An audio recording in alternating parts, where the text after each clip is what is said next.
யாரும் மிரட்டுறாங்களா? என்ன கேட்கிறாங்கல்ல எல்லாரும். அதெல்லாம் சார் இந்த ஆட்சி உறுதியாக இன்னைக்கு மோடி அவர்கள் மதுராந்தகத்துல வந்து இன்னைக்கு அதற்கான தொடக்கம் ஆரம்பிச்சிருக்கு. நான் சொன்னேன் இன்னைக்கு வசந்த பஞ்சமி, இது வந்து சக்தி வந்து எழுச்சி அடைகின்ற நாள். இன்னைக்கு இந்த மாவீரர் சுபாஷ் சந்திர போஸ் அவர்கள் ஆன்மீகம் தெரிந்தவர்களுக்கு வசந்த பஞ்சமியின் அந்த அர்த்தம் புரியும். கரெக்டா? எல்லாருக்கும் புரியாது. அது வந்து ஆன்மீகத்துல ரொம்ப திளைத்தவர்களுக்கு, ரிலிஜியஸா சொல்லல, ஸ்பிரிச்சுவலா. ஆன்மீகம் வேற, மத சார்ந்து இருக்கிறது வேற. ஆன்மீகத்துல ஸ்பிரிச்சுவலா உள்ளவங்களுக்கு வசந்த பஞ்சமியோடைய உள்ளர்த்தம் தெரியும். அந்த நாள்ல மாண்புமிகு பிரதமர் அவர்கள் இங்க வந்து எங்களை எல்லாம் ஒரு அணியில் இணைத்து அந்த மாபெரும் ஒரு பொதுக்கூட்டமா 4-5 மாவட்டங்களுக்கான ஆர்கனைஸ் செய்யப்பட்ட பொதுக்கூட்டம் பெரிய மாநாடாக அமைந்தது. கிட்டத்தட்ட 5 லட்சம் பேருக்கு மேல் வந்திருந்தாங்க. உள்ளாரே 2 லட்சத்துக்கு மேல 3 லட்சம் பேர்ல இருந்தாங்க. வர முடியாதவர்கள் மேலே சுத்தி வெளியில ஒரு கிட்டத்தட்ட 3 லட்சம் பேர் வெளியிலே இருந்தாங்க. அதான் சொல்றாங்க, ஒரு மாநாடு போல் உருவெடுத்து எல்லாம் தொண்டர்கள். எங்க கடவுளக்குட்டில இருந்து எங்க ஒன்றிய செயலாளர் வைரா பாண்டி கூட வந்திருந்தாரு. இங்க உள்காட்டுல இருந்து கூட அங்க கிளம்பி வந்துட்டாங்க. அந்த 2 நாள் நான் சேர்ந்த அடுத்த நாள் தானே நான் எல்லாரும் வந்திருந்தாங்க. உள்காட்டுல இருந்து கூட எங்க ஒன்றிய செயலாளர் பார்த்து எனக்கு மகிழ்ச்சியா இருந்துச்சு. எங்க கன்னியாகுமரியில இருந்து எங்க தொண்டர் வந்திருந்தாரு, ஊட்டில இருந்து எங்க நிர்வாகி வந்திருந்தாரு. எதுக்கு சொல்றேன்னா, அவ்வளவு எட்டில இருந்து கூட அங்க மதுராந்தகம் எங்க இருக்கு அங்க வந்திருந்தாங்க. இதே போல வந்து எங்க அம்மா மக்கள் முன்னேற்ற தொண்டர்கள் ஒரு மனதாக இதுல வந்து எந்த யாரோ ஒரு சிலருக்கு வருத்தம் இருக்கு, நம்ம தலைவருக்கு அவர் விட்டு கொடுத்துட்டாருன்னு. அது நானே விட்டு கொடுத்த பிறகு பங்காளி சண்டையெல்லாம் விட்டு தருகிறோம், அவர்களும் விட்டு விடுவார். கொஞ்சம் கொஞ்சமா சரியாயிடுவாங்க. எனக்கு தெரிஞ்சு 99% ஒன்றிணைந்து விட்டார். சரிதானே? என்னப்பா, தேனி மாவட்டத்திலே ஒன்றிணைஞ்சுட்டாங்க. என்னுடைய அதிக பக்க ஆதரவாளர்கள் உள்ள மாவட்டம் இவங்க எல்லாம் அண்ணன் தம்பியா உள்ளவங்க.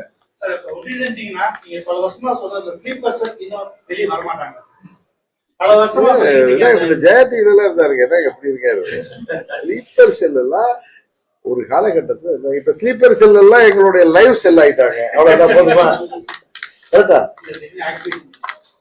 ஸ்லீப்பர் அதான் சொல்றேன், மனமாச்சரியெல்லாம் விட்டுட்டோம், இந்த பெட்டி பாலிடிக்ஸை விட்டுட்டோம், சதிகள் எல்லாம் முறியடிக்கிறது தான். சதிகளுக்கு இடம் கொடுக்க கூடாது. நான் தேர்தலுக்கே போகல. ஸ்லீப்பர் செல் தான் இப்ப லைவ் செல் ஆயிட்டாங்க. புரியுதா? போதுமா உங்களுக்கு? இன்னும் கேள்வி எங்களை ஒட்டிதான் கேள்வி கேட்கறீங்க. எங்க ஆட்சியில நடக்கிறத கேள்வியே கேட்க மாட்டீங்க. பாலாஜி தானே உங்க பேரு?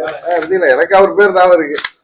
அவரு தான் சும்மா என்ன மடக்கிறதா நினைச்சிட்டு அவரு ஒரு சார்பா கேள்வி கேட்கிறாரு. அதுதான் எனக்கு கொஞ்சம், அதுதான் எனக்கு புரியல. அதுல இவருக்கு என்ன அழுத்தம் இருக்கு, இல்ல இவருக்கு எதுவும் மிரட்டல் இருக்கான்னு தெரியல. வேற சொல்லுங்க, வேற எதாவது கேக்குறீங்களா? வேற ஏதாவது சங்கடம் இருக்கா? வேற ஏதாவது தீர்க்க வேண்டியது இருக்கா? சும்மா விளையாட்டு சொன்ன மாதிரி நீங்க டைவர்ட் பண்ணாதீங்க. தேர்தல் போர்க்களத்துல நிக்க போறோம்.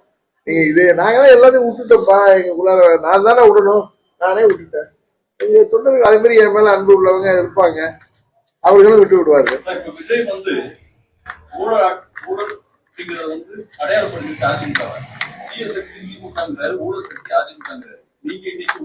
எங்க புரட்சி தலைவர் படத்தை போட்டுட்டு அவர் ஓட்டு கேட்கிறாரு. எங்க கட்சி ஆட்சியை வந்து அவர் ஊழல் ஆட்சிக்கிறாரு. என்னங்க புரட்சி தலைவர் படத்தை போட்டுட்டு இருக்காரு, புரட்சி தலைவருடைய கட்சியின் ஆட்சியை ஊழல் ஆட்சிங்கிறது என்ன? சினிமால டபுள் ரோல் பண்ற மாதிரி டைலாக் என்ன பேசுறாரு அவரு? அண்ணாவை மறந்து விட்டார்கள் அண்ணா திமுக. அண்ணா புரட்சி தலைவருடைய, அண்ணாவுடைய இதயக்கடி புரட்சி தலைவர் ஆரம்பிச்ச இயக்கங்க. இன்னைக்கு இந்த ஆண்டிப்பட்டி பக்கம் போக இன்னும் அந்த புரட்சி தலைவருடைய நினைவு எல்லா இடத்துலயும் இருக்கும். அவருடைய தொண்டர்கள் நாங்க. இன்னும் சொல்ல போனா நாங்கெல்லாம் பெருங்க அண்ணாவை பார்த்தது இல்லை. அண்ணா மரணத்தப்ப எனக்கு என்ன 2 வயசா இருந்திருக்கும், 65ல. புரட்சி தலைவரை வந்து பார்த்தவர்கள், அம்மாவால் ஆளாக்கப்பட்டவர்கள். எப்படி அண்ணாவை மறப்போம்? எங்கள் வழிகாட்டிகளை யாரும் மறப்பாங்களா? சும்மா அவர் டைலாக் எல்லாம் பேசிட்டு இருக்காரு. அவர் கட்சி ஆட்சிக்கு கூட்டணும்னு ஆசைப்பட்டா அதை செய்ய சொல்லுங்க. தேவையில்லாம எங்கள்கிட்ட வந்து வர சொல்லுறீங்க. அப்புறம் நாங்கெல்லாம் வெளியிட்டு இருந்தோம்னா தப்பா போயிடும். அதாவது ஊழல் அவரை கேள்வி கேட்கிறாங்க சோசியல் மீடியால பார்த்தேன். எனக்கு கரெக்டான கேள்வியா தான் தெரிஞ்சு. ஊழலை ஒழிப்போங்கிறீங்களா? நீங்க உங்க படத்தை பிளாக் டிக்கெட் வித்து தானே உங்க அந்த ஊழலே உங்களால ஒழிக்க முடியல. 100 ரூபாய் 150 ரூபாய் டிக்கெட் 1000 2000 ரூபாய்க்கு விற்கிறானா? அதை கூட உங்களால ஒழிக்க முடியல. நீங்க என்ன நாட்டுக்குள்ள வச்சு முதல்ல வெளியில வாங்க சார். வீட்டுக்குள்ளார உட்காந்துட்டு ஊழலை ஒழிப்போம், எங்க கொள்கை எதிரி உடலங்காதிரின்னு பேசிட்டு இருக்காரு அண்ணா. அவருக்கு பிடிக்கலன்னா திமுக பேசுறோம். தேவையில்லாம அண்ணாவெல்லாம் எங்க மறந்துட்டோங்கிறாங்க. நாங்க எப்படி மறப்பாங்க அண்ணா? அண்ணாவை தமிழ்நாடு மறக்குமா? புதுசா வந்துட்டு அண்ணாவை பத்தி பேசிட்டு இருக்கு. சிரிப்பா இருக்கீங்க. ஏதோ நடிகர், அவருக்கு பாப்புலாரிட்டி இருக்கிறதா எதை வேணாலும் செய்வாங்க. நீங்க பண்ணி நீங்க மாநில தேர்தலுக்கு போட்டி போடுங்க. நீங்க ஆட்சி அமைச்சு பாருங்க. அவங்க முதல்ல வெளில வாங்க சார். முதல்ல வெளியில ஊடகங்களை சந்திங்க சார். அவங்கதான் உங்களுக்கு ஒரு நாட்டு நடப்பெல்லாம் சொல்லுவாங்க. ஊடகங்களை சந்திங்க. நீங்க உள்ள ஒரு இண்டோர்ல உட்காந்துட்டு இல்ல மாநாடுங்கிற பேர்ல எங்கேயும் ஆளுகளை கூட்டி வச்சுட்டு ரசிகர் கூட்டம் நடத்துறீங்க. புரட்சி தலைவர் நான் முன்ன கேட்டப்ப நீங்க எல்லாம் புத்திசாலிகள் நிரப்பனா ஊடகத்தில் உள்ளவங்க. நான் தஞ்சாவூர்ல பேசுறப்ப எனக்கு அன்னைக்கு டேட்டே நான் இருக்கு ஆகஸ்ட் 27 எங்க கட்சி நிர்வாகி வேண்டி கல்யாணத்தப்ப அப்ப விஜய் மாநாடு நடத்தி முடிச்சாரு. இப்ப சொல்ற பதில் உங்களுக்கு நீங்க எல்லாம் புரியாம இருந்தீங்க. நான் சொன்னதோடைய அர்த்தம் மதுரை மாநாடு எம்ஜிஆர் படத்தெல்லாம் வச்சுக்கிட்டு எம்ஜிஆர் மாதிரி 67 திரும்பும் 77 திரும்பும் அண்ணாவும் கிடையாது. அவரு அண்ணா மாதிரிலாம் யாரும் 100 அண்ணா பிறக்க முடியுமாங்க? பாருங்க, 100 புரட்சி தலைவர் பிறக்க முடியுமாங்க? சினிமாவில் நடித்து வரவங்களாம் எம்ஜிஆர் ஆயிட முடியுமா? 77 திரும்பும். நான் சொல்றேன் 2011 திரும்பும், 2001 திரும்பும், 99 திரும்பும், 77 திரும்பும் சொல்றக்கூடிய அந்த என்ன சொல்றது, அது தகுதி உள்ளவர்களே நாங்க தான். புரட்சி தலைவருக்கு தொண்டர்கள் தான். நீங்க எங்க பேரை இரவலுக்கு யூஸ் பண்றீங்க. ஏன்னா அமைதியா போனா நீங்க எதை வேணாலும் பேசுவீங்களா? அன்றைக்கு நான் பார்த்தேன். சரி ஏதோ பேசுறாரு வரட்டும். அவரை நான் என்ன சொன்னேன், விஜயகாந்த் போன்ற ஒரு தாக்கத்தை ஏற்படுத்தாரு சொன்னேன். புரட்சி தலைவர் மாதிரி தாக்கத்தை ஏற்படுத்த நான் சொன்னேன். அதை நீங்க புரிஞ்சுக்கலன்னா நான் அதை முட்டாள் இல்லை. விஜயகாந்த் அவர்கள் 2006 ஒரு தாக்கத்தை ஏற்படுத்தினாரு. அவர் 8% வாக்கு வாங்கினாரு. ஒரு தொகுதி தான் ஜெயிச்சாரு. ஆனா எங்களையும் பாதித்தார், அவர்களையும் பாதித்தார் சொன்னார். அதை விட சற்று அதிகமாக இருக்கும் அப்படின்னு சொன்னேன். ஆனா எம்ஜிஆர் மாதிரி வருவான்னு சொன்னேன். கேட்கல சார். நீங்க தானே அவர் அப்படி சொன்னீங்க அப்படி சொன்ன. நான் என்ன சொன்னேங்கிற தாண்டி நீங்க அர்த்தம் பண்ணீங்கன்னா நான் புரிஞ்சுக்கிறேன். 2026 அவர் தாக்கம் இருக்கும் அப்படிங்கிறது தாக்கம் இருக்கு சார். ஆனா புரட்சி தலைவர் மாதிரிலாம் இன்னொரு புரட்சி தலைவர் முடியாது. புரட்சி தலைவரோட வாரிசுகள் நாங்க எல்லாம் இருக்கோம் சார். நாங்க ரெட்டையில இருக்கிற வரைக்கும் என்ன பண்ண முடியும் சார்? நீங்க ரெட்டையிலை பலவீனப்பட்டு விட்டதுன்னாங்க, ஒரே நாள்ல பலமாகி விட்டது. என்ன நாங்கள் எல்லாம் மனவாச்சரிகளை விட்டுட்டு ஒன்று இணைந்தோம். இன்னைக்கு நாம் பெருதும் மதிக்கிற ஒரு பத்திரிகை, எங்களுக்கு எதிரான பத்திரிகை, அதை ரியாலிட்டி எழுதுறாங்க. உண்மைதானே? நான் கேட்கறது நீங்க மற்றவங்க மாதிரி நான் கேட்கலாம், யதார்த்தத்தை கேட்கலாம். எங்க எதனால ஆட்சி அமையலையோ அந்த காரணம் இன்னைக்கு சரி செய்யப்பட்டு விட்டது.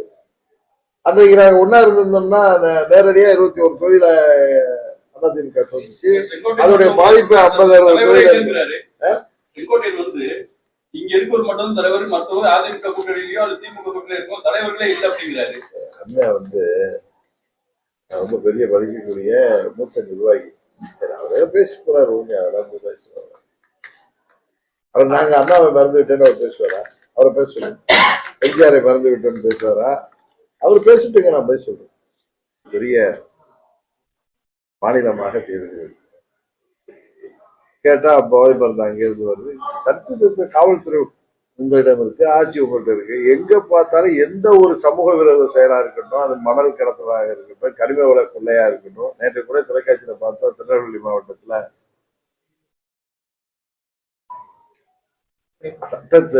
சட்டத்துக்கு புறம்பான 10 குவாரைகளை செய்யறதா ராதாபுரம் பக்கத்துல தொலைக்காட்சிகள்ல பாக்குறோம், ஊடகங்களை பாக்குறோம். எதிர்கட்சிகள்லாம் நாங்கெல்லாம் அது குரல் கொடுக்கிறோம்.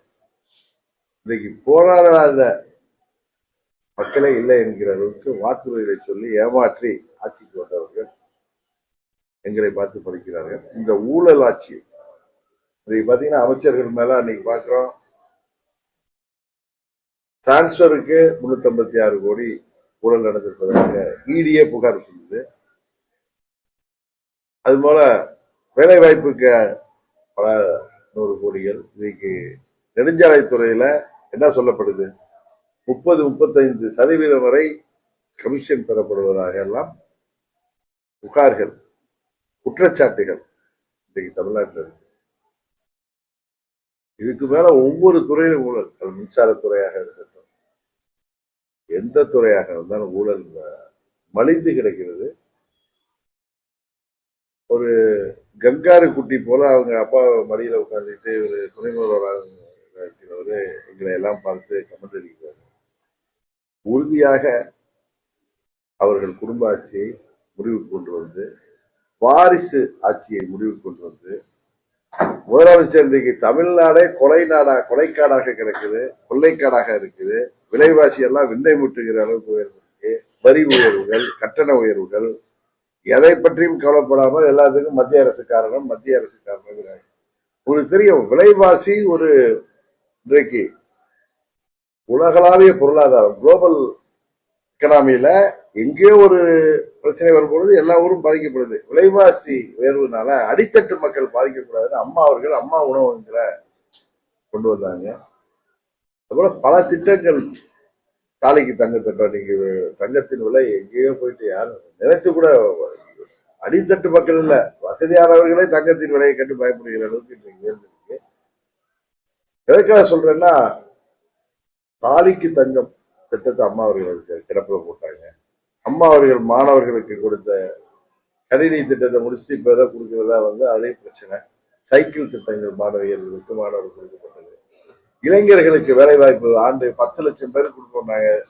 அதாவது அந்நிய முதலீடெல்லாம் 1000 கோடி வந்திருக்காங்கன்னா எங்க வந்துச்சு, யாரு வீட்டு பைக்கு போடுது.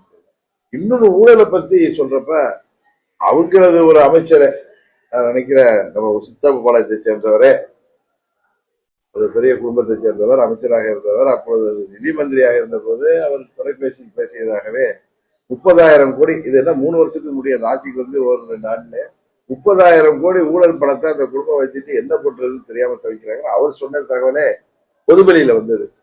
இப்படி ஊழலுக்காகவே வாழ்கின்றவர்களை இந்த ஆட்சி பொறுப்பிலிருந்து அகற்ற வேண்டும் என்கிற ஒரே நோக்கத்தோடு தான் நாங்கள் தேசிய ஜனநாயக கூட்டணி அமைக்கப்பட்டோம். சார், இப்ப எடப்பாடி பழனிசாமி சேர்ந்து நீங்க பிரச்சாரம் மேற்கொள்ள வாய்ப்பு இருக்கு, ஒன்றா இணைந்து பாத்தீங்களா? உடனே நீங்க எனக்கு எவ்வளவு வருடமா தெரிந்தவர், நீங்க உடனே இதை டைவர்ட் பண்ண போறீங்க பாருங்க. நாங்க அன்னைக்கே சொல்லிட்டேன், நானும் அண்ணனும் தேவைன்னா நீங்க முதல் நாள் உலக சந்திப்புல நாங்கள் எல்லாம் எல்லாம் மறந்துட்டோம். எங்களுக்குள்ள ஒரு குடும்பம், எப்படி நம்ம வீடுகள்ல குடும்பத்துல எங்க இருக்கீங்க, எந்த குடும்பத்திலையும் பங்காளி சண்டையோ மாமச்ச சண்டையோ இல்லாத குடும்பத்துல இருக்க முடியாது. அப்ப நீங்க என்ன பேசுனீங்க, நான் என்ன பேசினேன் திரும்ப திரும்ப பேசுறது இல்ல. ஏதோ ஒரு முக்கியமா அந்த குடும்பங்களுக்கு ஒரு பிரச்சனை வர்றப்பையோ, இல்லது அந்த குடும்பங்கத்துல ஒரு முக்கியமான ஒரு மரணம் வைக்கிறப்பையோ, இல்ல கல்யாணத்திலே எல்லாம் ஒன்று. நான் எங்கள் வீட்டு குடும்பத்துல உள்ள பிரச்சனையை நான் மனது விட்டு சொன்னேன். இன்னைக்கு தமிழ்நாட்டுல அது பணக்கார குடும்பமா இருக்கலாம், நடுத்தர குடும்பமா இருக்கலாம், ஏழை குடும்பமா இருந்தாலும் அண்ணன் தம்பி பிரச்சனை எங்க இல்லை. வாக்கியா வரப்பு சண்டைக்கு கொலைகள் எல்லாம் நடந்து கோர்ட்ல எல்லாம் அலைஞ்சி அதுக்கப்புறம் அவங்க குடும்பங்களுக்கு ஒரு பிரச்சனை வரப்ப எல்லாம் ஒன்றிணையா. அப்ப அவர்கள் பேசிக்கொள்ளாததா பக்கத்து வீட்டுக்காரரோட இருக்கிற பிரச்சனைகளை தெருவே 2 பேர் அளவுக்கு சண்டைகள் வரும். அதுபோல அதுல நாங்கெல்லாம் அம்மா வளர்த்த பிள்ளைகள், அம்மாவின் தொண்டர்கள், ஒரே குடும்பமாக அம்மா அவர்கள் எங்களை கட்டி காத்தவர்கள். எங்களுக்குள் பிரச்சனை இருந்தது உண்மை, உங்களுக்கு தெரியும். எனக்கு தீங்கு ஏற்பட்டது என்கிற காரணத்துக்காக என்னோடு எல்லோரும் திரண்டு 8 ஆண்டுகளாக போராடினோம். இதுல என்ன பலன்னு பாத்தீங்கன்னா, 2000 நாங்கள் பிரிந்து போராடியதுனால 19 பாராளுமன்ற தேர்தலில் திமுக வெற்றி பெற்றது. 21 சட்டமன்ற பொதுத் தேர்தலிலும் திமுக ஆட்சிக்கு வந்திருக்கு. 24 பிரிந்து கிடந்ததால் திமுக அன்றைக்கு வெற்றி பெற்றது. நாங்கள் ஒற்றுமையா இருந்திருந்தால் எட்டத்தட்ட தேசிய ஜனநாயக கூட்டணி 25 தொகுதியில் வெற்றி பெற்றிருக்கோம்.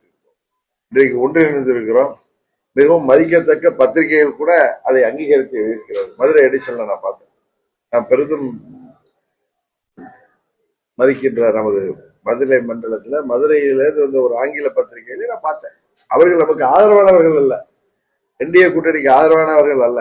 இருந்தாலும் இன்றைக்கு இங்க பிஜேபியை சொல்லி பூச்சாண்டி காட்டுகிறார்கள். சிறுபான்மை மக்களை பாதுகாவதற்கு ஏமாற்றுவது. அவர்கள் எத்தனையோ இஸ்லாமிய சகோதரர்கள் சிறையில வாடுவர்களை தேர்தல் வாக்கு சொன்னது கூட நினைக்கிறேன். அவர்கள் சிறுபான்மையினருக்கும் வேண்டியவர்கள் அல்ல, பெரும்பான்மையினருக்கும் வேண்டியவர்கள் அல்ல. அவர்கள் அவங்க குடும்பத்துக்கு மாத்திரம் வேண்டியவர்கள்.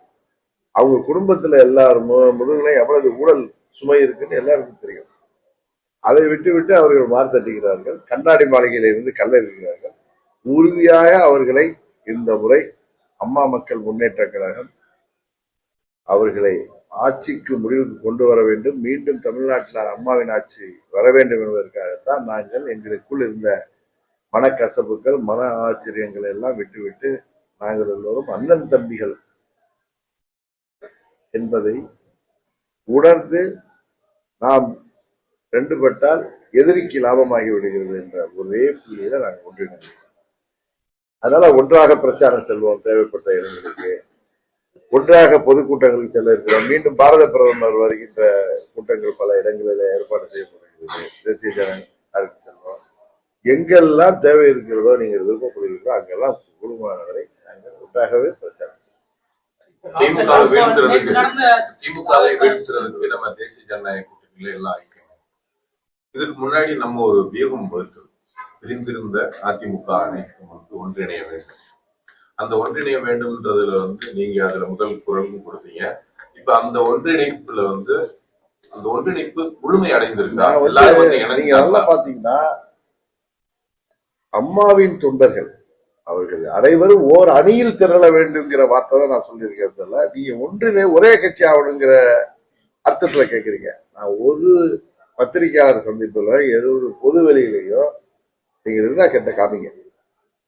நான் அம்மாவின் தொண்டர்கள் அனைவரும் ஓரணியில் திரள வேண்டும் அப்படின்னு பேசுறப்ப ஒன்றிணைய வேண்டும் நான் வார்த்தை சொல்றேன். என்னுடைய ஸ்டார்டிங் பாத்தீங்கன்னா ஓரணியில் இணைய வேண்டும், ஒரு குடையின் கீழ் நாங்கள் பயணிக்க வேண்டும்.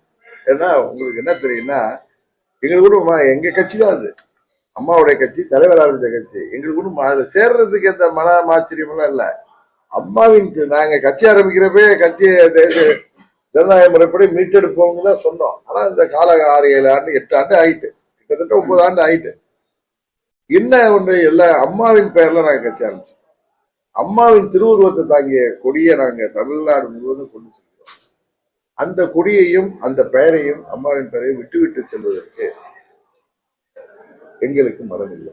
அதனால நாங்கள் அண்ணன் தம்பிகளாக இப்ப ஒரே கூட்டு குடும்பமா இருக்கிறப்ப மனஸ்தாபம் ஏற்பட்டு தனியா போய் ஒரு வீடு கட்டிடுறோம்.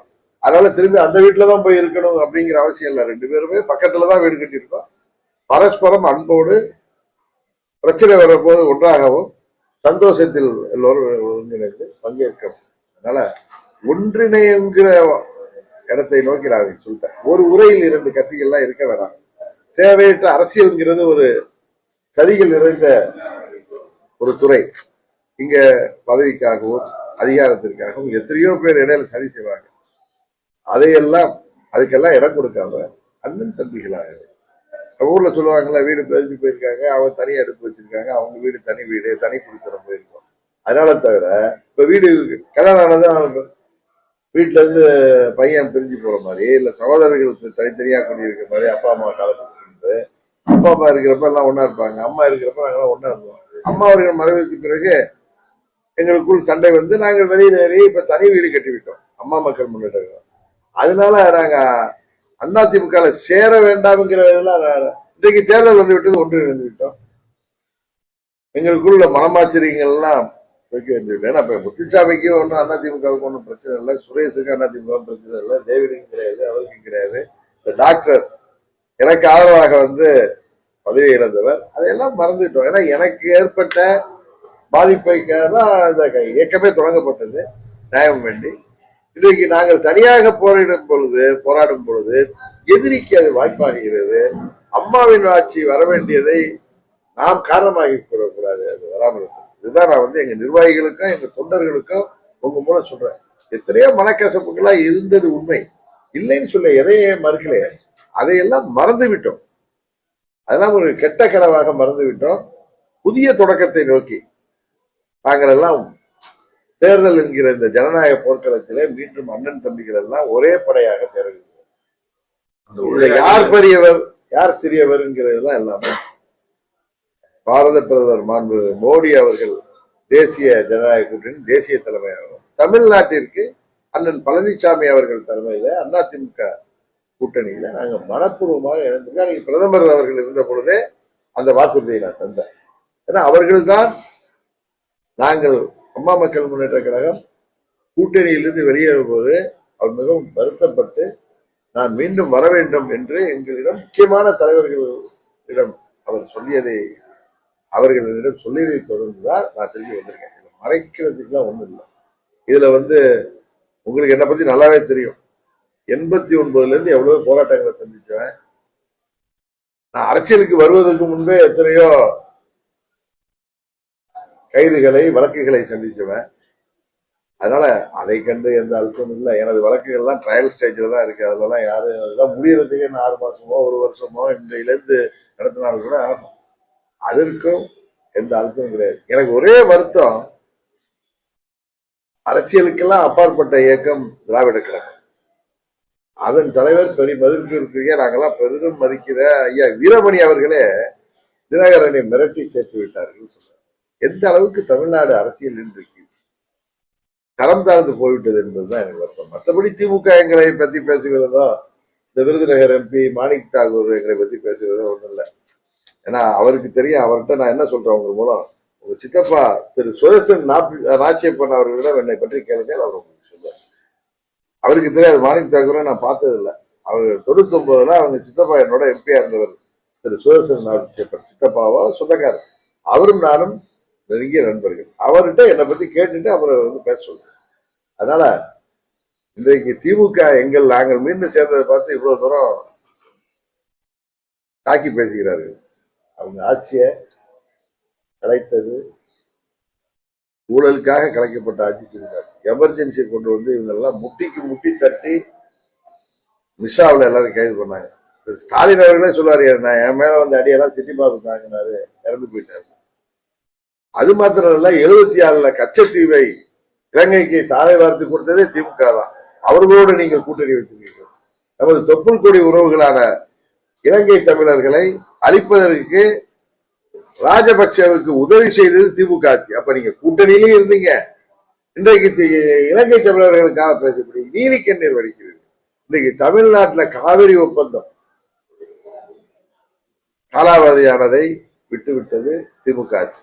ஏன்னா அவங்க மீள ஆட்சி இருந்தால் போதும், ஒரே ஊழல், எங்கும் ஊழல் எதிரும் ஊழல். அப்ப புரட்சி தலைவர் புறப்பட்டு விட்ட காரணத்தினால் பயந்து கொண்டு காங்கிரஸ் சரண்டர் ஆனவங்க. அவங்க எங்களை சொல்றாங்க, நாங்க என்ன மிரட்டி சேர்த்தாங்கன்னு. ஐயா வீரமணி அவர்களிடம் கேட்கிறேன், 74ல காவிரி ஒப்பந்தம் காலாவதியானதற்கு திமுக ஒட்டு விடுத்ததற்கு என்ன காரணம்? 76ல திமுக ஆட்சி கலைக்கப்பட்டதே ஊழலுக்காகவே. அந்த ஆட்சி கலைக்கப்பட்டதே நாம் கேள்விப்பட்டிருக்கோம். சின்ன வயசுல வீரான ஊழல், பூச்சி மருந்து ஊழல், மஸ்டர் ரோல் ஊழல், இன்னைக்கு எத்தனையோ ஊழல்கள். இன்றைக்கு ஊழல்னாலே நான் வர்றது திரு கருணாநிதி அவர்களின் முகமும் திமுகவின் முகம் தான். அவருடைய பேரன் இன்றைக்கு பேசிக் கொண்டிருக்கிறார். காலம் நாங்கள் ஒன்றியம் 21ல ஒன்றாக இருந்திருந்தால் இவர்கள் ஆட்சிக்கே வந்திருக்க முடியாது. அதுதான் உண்மை. அம்மா அவர்கள் 11ல ஆட்சி அமைத்தார்கள் இவர்களை. அதுக்கப்புறம் அம்மா அவர்கள் உயிரோடு இருந்தவரை இவர்களால் ஆட்சிக்கு வர முடியவில்லை. எப்படி புரட்சி தலைவர் 77ல இருந்து 87 வரை அவர் உயிரோடு இருந்தவரை திமுக ஆட்சி கட்டுப்பாட்டு வர முடியவில்லை. இடையில நாங்க பிரிந்து இருந்தோம். ஜெயஜான்னு அவங்க ஆட்சிக்கு வந்தாங்க. மீண்டும் ஒன்றிணைந்தால் 91ல அம்மாவுடைய ஆட்சி. அப்பயும் இவர்கள் ஆட்சி கலைக்கப்பட்டது. எதனால? இதே காங்கிரஸ் தான் அப்பயே இருந்தது. இறையாண்மைக்கு எதிராக அவர்கள் செயல்பட்ட காரணத்தினால் அவர்கள் காங்கிரஸோடு போய் கூட்டணி வைத்துக் கொண்டு எங்களை பார்த்து பழிக்கிறார்கள். இன்னும் சொல்ல போனா, நாங்கள் பாரதிய ஜனதா கட்சியில அம்மா அவர்கள் 98ல கூட்டணி இருந்து மத்தியில ஆட்சி அமைத்த காலத்துல பாரதிய ஜனதா கட்சியை பார்த்து பரதேசி பண்டாரங்கள்னு சொன்னவர். அந்த நேரத்துல அம்மா அவர்கள் ஆட்சியை கவிழ்க்கும் போது ஓடி போய் சப்போர்ட் பண்ணாங்க. எப்படா இடம் கிடைக்குது? 99ல இருந்து 2004 வரைக்கும் அந்த ஆட்சியில இருந்து பணம் தின்னு கொட்டை போட்டவர்கள், முக்கியமான போர்ட்போலியோ எல்லாம் பெற்றவர்கள் திமுக தான். 2004ல இந்த பஸ்ல இருந்து இறங்கி அந்த பஸ்ல ஏறுற மாதிரி காங்கிரஸ் கூட்டணிக்கு போனாங்க. 10 வருஷம் அதுல இருந்து உங்களுக்கு தெரியும் காற்றலை ஊழல். அதெல்லாம் இன்னும் கேஸ் இருக்கு. கீழ்கோட்டில் ஜெயிச்சதெல்லாம் இப்ப நானும் தான் கீழ்கோட்டில் டிஸ்சார்ஜ் ஆனேன். மீண்டும் அந்த கேஸ் எடுத்துட்டு போலையாங்க. என்னுடைய கேஸ்லயே அந்த விசாரணை நீதிமன்றத்திலேயே நான் 2017 என் மேல இருந்த ஃபரா கேஸ்ல நான் டிஸ்சார்ஜ் ஆனவனா, தொடர்ந்து கேஸ் போகுது. அதை நாங்க போராடிட்டு இருக்கோம். இன்னும் ட்ரையலா நடக்கல. அதுல போய் எங்களை சொல்றவர்கள் நான் என்னமோ ரெட்டைலையை பெறுவதற்காக லஞ்சம் கொடுத்தனா ஒரு மாஃபியா இருக்கு. அப்ப கூட குற்றச்சாட்டு நீங்க நாங்கெல்லாம் கொடுத்து சிவந்த கரங்கள், புரட்சி தலைவர் வழி வந்தவர்கள். உங்க மாதிரி மீட்டிங் போறதுக்கு மீட்டிங் போறப்ப பெட்ரோல் போடுங்கன்னு கூட கட்சிக்காரர்களை சுரண்டி வாழ்பவர்கள் அல்ல நாங்க. இன்னைக்கு திருவாரூர்ல இருந்து அவங்க குடும்பம் வந்தது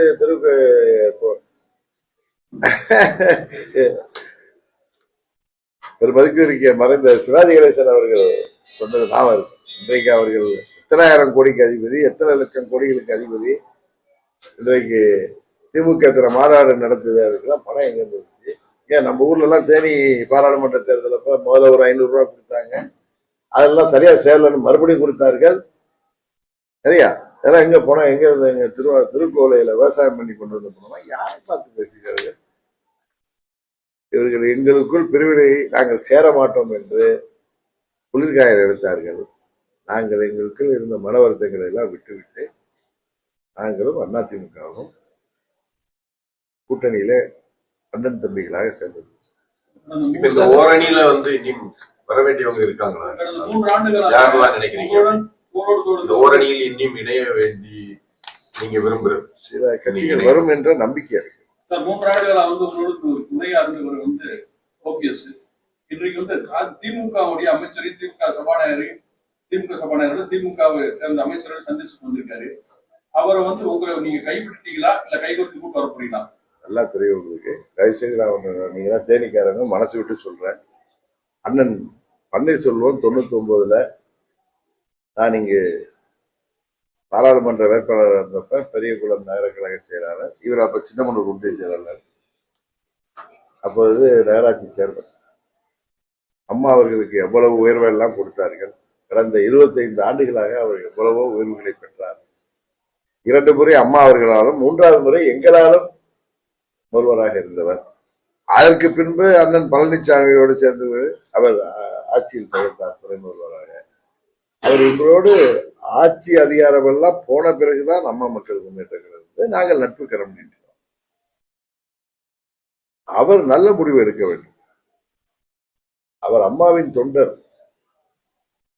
அம்மா அவர்கள் அந்த அதிமுக ஆட்சியில 3 முறை முதல்வர் பதவி வகிக்கக்கூடிய வாய்ப்பை பெற்றவர்.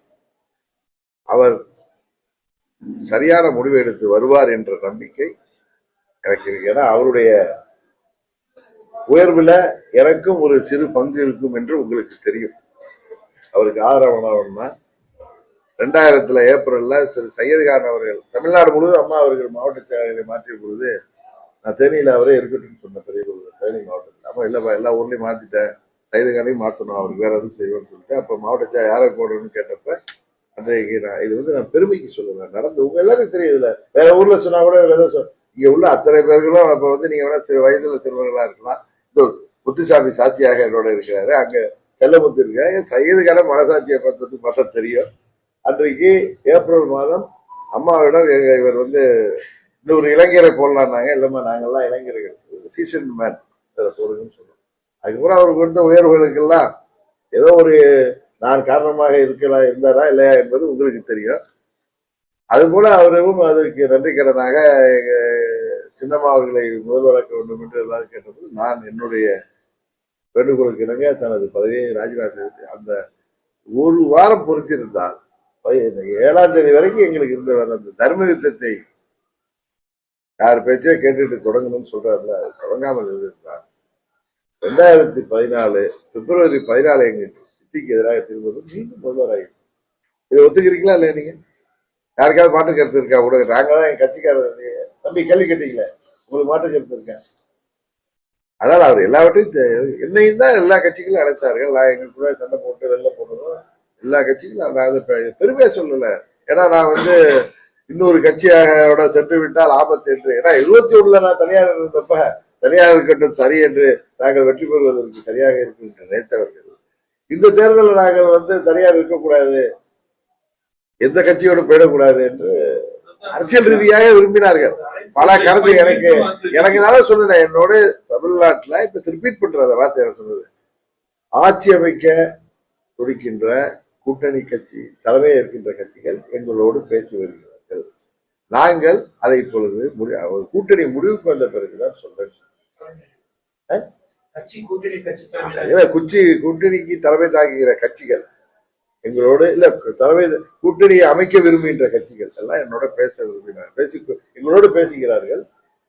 ஆனா நான் உரிய முடிவு எடுத்த பிறகு நான் உங்கள்கிட்ட சொல்றேன்.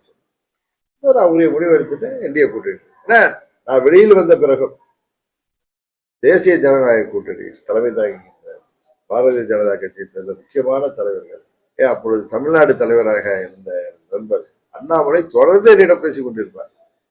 அதை கூட சில பேர் தவறாக ஊடகங்கள்ல அவர் தூண்டிதான் நான் வெளில போயிட்டு இல்ல கிடையாது.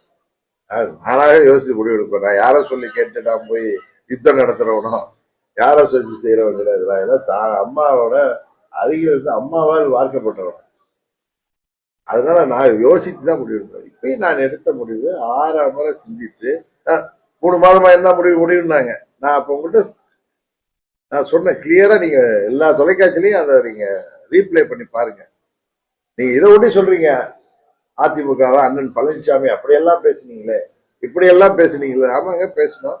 கோபதாபத்தில் நாங்கள் சண்டையிட்டோம், இதெல்லாம் ஒன்னாயிட்டோம். அண்ணன் தம்பி வீட்டு சண்டை வரலையா, பங்காளிக்குள்ளார சண்டை வரலையா, மாமன் பச்சைக்குள்ளார சண்டை வரலையா. நீ எங்க குடும்பத்திலே நடந்தத உதாரணம், அது கூட சொத்துக்காகவோ எதுக்காக நடக்கிற சண்டை, பிரஸ்டிஜிக்காக நடந்த சண்டை எல்லாம் 88 ஆரம்பிச்ச சண்டை 92 என் கல்யாணத்தோட முடிஞ்சு போச்சு. எல்லாரும் தெரியும் கட்சி உள்ளவங்களுக்குலாம். என் கல்யாணத்துல சொந்தக்காரங்க எல்லாம் ஒன்னான. அது மாதிரி எல்லா குடும்பத்திலும் இருக்கும். அது பணக்காரங்களா இருக்கணும் ஏழையா இருக்கணுங்கிற அவசியம் இல்லை, எல்லா குடும்பத்திலும். அது போல இது ஒரு அதிமுகங்கிற ஒரு குடும்பம், அம்மாவுடைய பிள்ளைகள் நாங்க. எங்களுக்குள்ள சண்டை ஊரறிந்த உண்மைதானே, நாங்க ஒன்றும் மறைக்கல. அது சண்டையெல்லாம் விட்டுட்டு இடைஞ்சிட்டான். இன்னைக்கு அப்படி பேசுனீங்களே, இன்னைக்கு இப்படி பேசுனீங்களே, நீங்க பேசுறதெல்லாம் ஊடகங்கள்ல இப்ப சோசியல் மீடியால வருது, போடுங்க. அதனால என்ன தப்பு இருக்கு? நாங்க தான் சொல்றோமே, நாங்க சண்டை போட்ட உண்மைதான். நாங்க இல்லைன்னு சொன்னாதானே போய் இப்ப எல்லா மனமாச்சரியங்களையும் மறந்து விட்டு நாங்கள் அண்ணன் தம்பிகளாக மீண்டும் இணைந்திருக்கிறோம். அன்றைக்கு 9 ஆண்டுகள் கழித்து எனது நண்பர்களை எல்லாம் அங்க சந்தித்த பொழுது எனக்கு மிகவும் மகிழ்ச்சியா இருந்து சொன்னேன். அன்னைக்கு டேவிட் வந்திருந்தாரு எங்களோட மேடைக்கு. அண்ணன் சண்முகவேலு, அண்ணன் வீரபாண்டி செல்வம், அண்ணன் ரங்கசாமி, சகோதரி வளர்மதி தேவராஜ் அங்க மேடையில பேசினார். நமக்கு 7 பேர் இருந்தது. அதுல ஒருத்தர் அவருக்கு தனக்கு சீட்டு கிடைக்காதுன்னு என் நண்பர் ஒருத்தர் அவசரப்பட்டு ஓடி போயிட்டாரு. அவரு அவசரப்பட்டு முடிவு எடுத்திருக்காரு. அதான் நண்பர் தான் இவர். எனக்கு 99ல இருந்து நண்பர். அவர் கூட 2007ல இருந்து தான் நண்பர். இவர் நான் இங்க வந்தப்ப சின்ன மன்னன் ஒன்றே இன்னும் என்னோட தான் இருக்காரு. இவர் ஒன்றும் எனக்கு சொந்தக்காரர் இல்லை. நாங்களாம் அதிமுகங்கிற அம்மாவுடைய தொண்டருங்கிறது நீங்க சொல்ற சொந்தம் கிடையாதுங்கிற, நாங்க அம்மாவுடைய தொண்டருங்கிற சொந்தம். ஜாதி மதத்துக்கு அப்பாற்பட்ட கட்சி எங்க கட்சி.